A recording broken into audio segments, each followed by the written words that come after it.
I think the private sector has a great role to play in the energy transition. On a besoin d'innovation parce que les énergies renouvelables restent à un niveau encore limité, même si elles progressent rapidement. Les enjeux financiers et économiques sont considérables.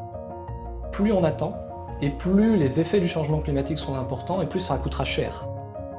A transition in the energy system is happening differently in different parts of the world.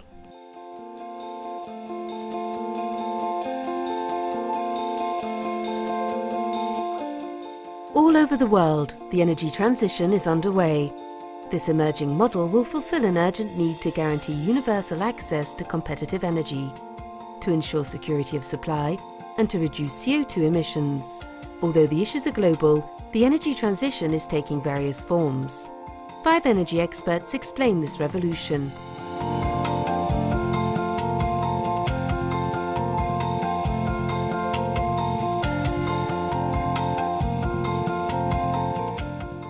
In Europe, there's been a great enthusiasm for renewables.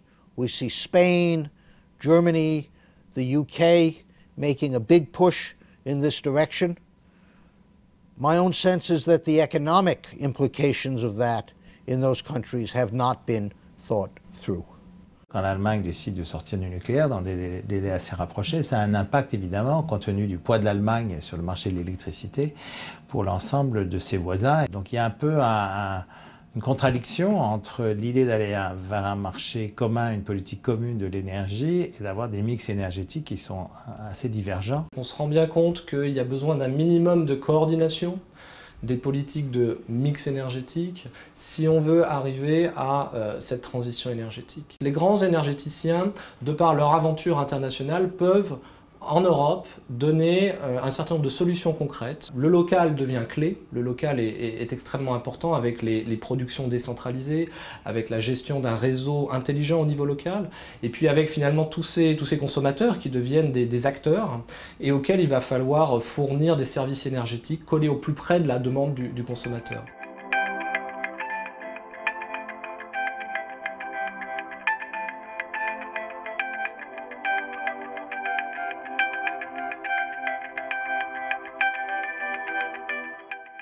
L'une des grandes questions, à mon sens, des 30 années à venir pour l'humanité, c'est de savoir comment la Chine d'abord, l'Inde ensuite, vont être capables de sortir de leur dépendance charbonnière. Ils sont confrontés à ce dilemme, croître et polluer, ou croître moins et polluer moins. Les choses sont un peu en train de changer, d'une part parce que la Chine a un problème majeur de qualité de l'air et de pollution de l'air dans les villes. C'est la raison pour laquelle la Chine a développé une diversification de son mix énergétique en investissant dans le nucléaire, en investissant dans le gaz. Ils développent aussi fortement les énergies renouvelables et ils sont devenus le premier investisseur en matière d'éolien ou en matière de solaire et un très grand acteur industriel au niveau mondial. I don't think that Asia is particularly late to the energy transition.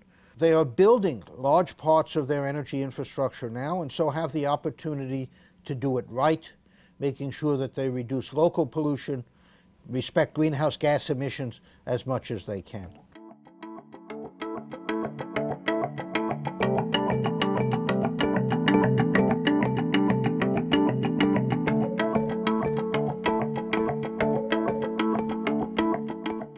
Well, we have an energy transition going on in the United States. In fact, in some ways, it's an energy revolution.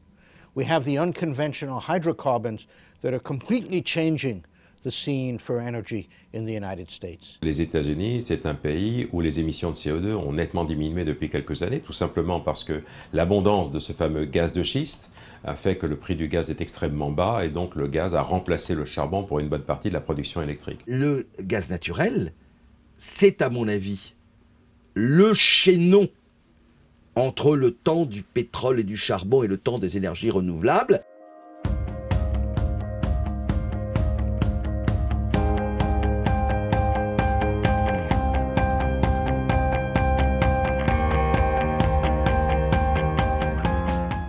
So the energy revolution in the Middle East is complicated in part because there is so much fossil fuel energy there as well.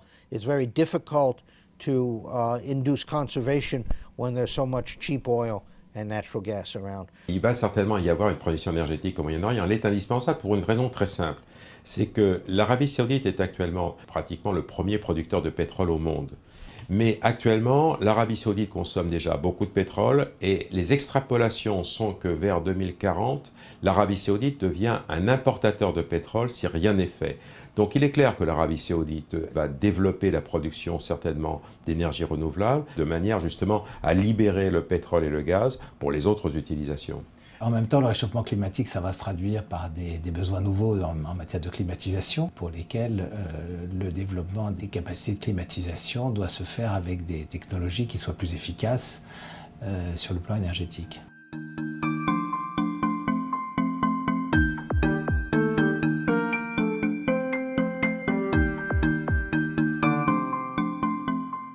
Le bon exemple, c'est peut-être l'Amérique latine, où on a un certain nombre de pays, le Brésil, le Chili, dont les systèmes électriques sont dominés par l'hydraulique et les technologies renouvelables plus généralement. I think if we look at the energy scene in South America, I think a more secure production, an installation of more efficient buildings would be useful. Une des difficultés en Amérique du Sud aussi, c'est qu'on a souvent des marchés qui sont très isolés les uns des autres, avec une très faible coordination régionale, et parfois même des conflits en matière d'accès aux ressources, comme on l'a vu à certaines époques entre le Chili et l'Argentine, et pour lequel le développement des interconnexions et une vision un peu plus régionale des systèmes énergétiques pourrait présenter un certain nombre de bénéfices.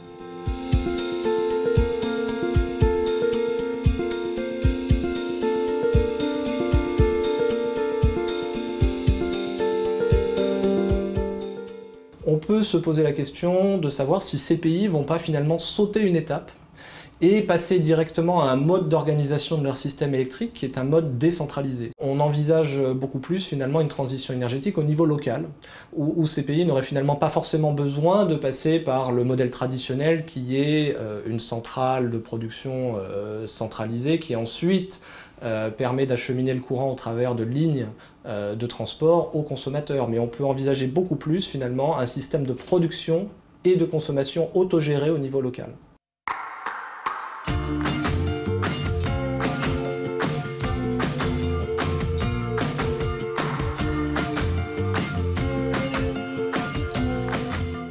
Un des enjeux pour les pays émergents et les pays en développement, c'est l'urbanisation massive. On va aller vers 70% de la population mondiale vivant dans les grandes villes d'ici 2050. Un certain nombre de solutions sont des solutions d'urbanisation, sont des solutions d'organisation des villes pour avoir des réseaux de chaleur, des réseaux de climatisation, des systèmes de chauffage urbain qui soient conçus de manière collective pour être plus efficaces. It's urgent to do it now in part because the world is developing rapidly.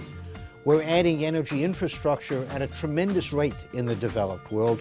That infrastructure will be locked in for many decades, and so it's important that we get it right now.